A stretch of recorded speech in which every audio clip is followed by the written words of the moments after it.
So I've talked a lot about fundraising and spending in this presidential campaign and the Senate and House campaigns, et cetera. And I've talked about how the Democrats just are better funded right now. Well, something interesting happened in Nebraska. Now, there is a Senate race in Nebraska. Deb Fischer is running against an independent Dan Osborne. Now, Democrats did not put up a candidate this time around in Nebraska because of Dan Osborne, and they just said they're not getting involved in this race. Dan Osborne is an independent. But Republicans are a little nervous about Dan Osborne possibly winning that seat. Now, most people are saying that it is not going to happen, that Senator Fischer is going to keep her seat. But the reason Republicans seem nervous, well, they just went out and committed to a $172,000 ad buy in Nebraska for Fischer.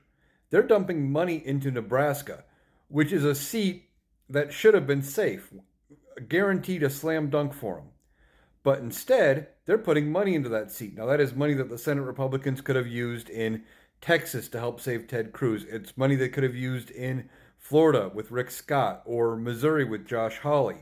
There are vulnerable Republicans out there that could have used that money. And I know $172,000 compared to some of the numbers you hear when it comes to presidential races and Senate races and things like that doesn't sound like a lot of money. But the fact that they are putting any money at all into Nebraska because they're worried, that's telling.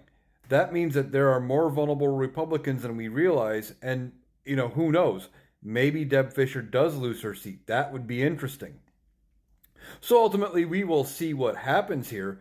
But the fact that they are now spending money in areas where they were considered to be safe isn't a good sign for Republicans. It just leads me to believe even stronger that the Democrats are going to take the Senate, or keep the Senate, I should say, take the House, and deliver the White House to Kamala Harris.